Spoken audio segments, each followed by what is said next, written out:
Hey, welcome to the Explainer.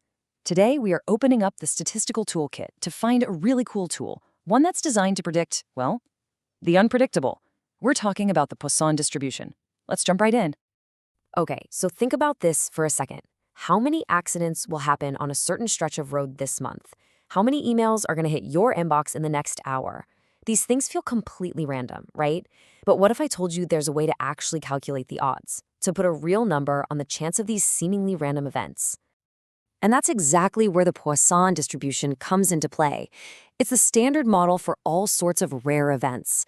Things like emails per hour, radioactive particles decaying, even flaws in a fiber optic cable. I mean, what do those things even have in common? Well, they all share a kind of hidden mathematical DNA, and that's what we're going to unpack today. So what is this thing really? At its heart, the Poisson distribution is a tool that helps us figure out the probability of an event happening a certain number of times. But here's the catch. It has to be within a fixed interval. We're talking about a specific chunk of time, or area, or even volume. And it assumes these events are happening randomly, independently, and at a steady average pace. Okay, but just like you wouldn't use a hammer to fix a watch, you can't just throw the Poisson distribution at any old problem. It's powerful, for sure, but it has rules. So let's go through the official user manual, the checklist you've got to run through before you use this tool. So here are the 4 big conditions. 1, the events have to be countable. You can't have half an email arrive. 2, they've got to be independent. One car accident shouldn't cause another one down the road. 3, the average rate has to be constant. Think no rush hours where the rate suddenly spikes. And 4, of course, you're counting these events in a fixed defined interval. If you can tick all 4 of those boxes, then my friend, you are good to go. Let's make this super clear with a classic good fit, bad fit comparison. Radioactive decay, that's a textbook case for Poisson. The particles just pop off randomly, and one doesn't affect the next. Perfect. But now think about a flash sale. Customers pour in all at once, often in groups. That completely breaks the independent rule and the constant rate rule. The arrival rate is anything but constant. So trying to use a Poisson model there, it would be a total disaster. All right, let's talk about the master control. Every great tool has that one key setting. For the Poisson distribution, that setting, that master dial, is one single number, and it's called lambda. Now, don't get thrown off by the Greek letter. Lambda, written as lambda, is just a fancy name for the average. That's it. It's the mean number of events you expect to see in your interval. If you get on average 5 emails an hour, then for a 1-hour interval, your lambda is 5. It's literally the only number you need to get this whole thing up and running. And here's something kind of wild and super important about Poisson. The mean is equal to the variance. Now remember, the variance is just a measure of how spread out your results are. With the Poisson distribution, they are one and the same, and they both equal lambda. This is a huge giveaway on exams. If you see a problem where the mean equals the variance, a big Poisson-shaped light bulb should go off in your head. Okay, listen up because this is probably the single most important rule you need to know. I'm calling it the golden rule of scaling. The value of your lambda must match the time interval in the question you're trying to answer. This is where almost everyone messes up. If they give you a rate per day but ask a question about a week, you have to scale your lambda. No exceptions. Let's look at a concrete example. Say a call center gets about 12 calls per hour. That's our starting average. But the question is about the probability of calls in a 15-minute period. See the mismatch? We gotta fix it. So 15 minutes is a quarter of an hour, right? So we take our hourly rate of 12 and multiply it by 0.25. Boom. Our new scaled lambda for this problem is 3. This is the number we use. Getting this right is everything. All right, so we've checked our conditions, we've scaled our lambda. It's time to actually make some predictions. Let's fire this thing up and see the formula in action.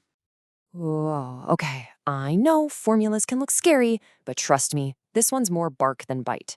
Just think of it like a recipe. We've got our lambda, which is our average. We've got K, which is the exact number of events we're testing for. And that E thing, that's just Euler's number, a constant your calculator already knows and loves. We're just plugging in the ingredients. So let's walk through a real example. A call center gets an average of 4 calls per minute, so our lambda is 4.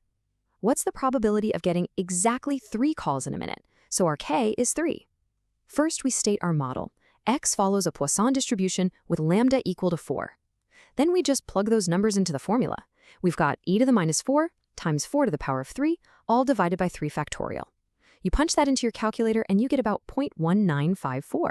So there's roughly a 19.5% chance of getting exactly 3 calls in any given minute. See? Not so bad. Okay, let's switch gears. We've got the basics down. Now for the pro tips. This is your exam survival guide, the stuff that's going to save you from the most common pitfalls. Let's do a quick rapid-fire round. Now, I need you to lean in for this one. This is huge. The single greatest source of lost marks on these kinds of questions, according to pretty much everyone who grades them, is the dreaded off by 1 error. It's when you mix up less than 5 with at most 5. It sounds small, but it'll tank your whole answer. The good news? It's totally avoidable. And this table right here, this is your secret weapon. It's like a Rosetta Stone for translating exam speak into pure math. When a question says at most 5, you know that's the cumulative probability up to and including 5. But if it says less than 5, that means you go up to 4. And for tricky ones like at least 5, this shows you exactly how to use the 1 minus trick. Seriously, this little table is pure gold. Let's talk about shortcuts, because who doesn't love a good shortcut? If a question asks for at least 1, please do not start calculating the probability of 1, then 2, then 3, and adding them all up. Just calculate the probability of 0 and subtract it from 1. It's the exact same answer, and it's 1,000 times faster. And get friendly with your calculator's cumulative function, the CDF or Poisson CDF button. It's there to do all the heavy lifting for you. Use it. Okay, let's wrap up with the top 4 pitfalls to avoid. Number 1, we've said it before, we'll say it again, scale your lambda, always. Number 2, don't mix up Poisson with binomial. Remember, Poisson is for rates, binomial is for a fixed number of trials. Number 3, watch those words. Fewer than 3 means 0, 1, or 2, not 3. And finally, number 4, do not round your numbers until your very final answer. Let your calculator carry all those decimals. So really, when you boil it all down, the entire process is just 3 steps. 1, check your conditions. Is Poisson even the right tool for the job? 2, scale your lambda. Make sure your average matches the question. And 3, calculate. That's it. That's the whole game plan. And there you have it, the Poisson distribution. It's a really elegant tool for finding the pattern in all sorts of random, rare events. The whole secret is just knowing when to use it and getting that master dial, lambda, set just right. So now that you've got this new tool in your kit, what are you going to predict first?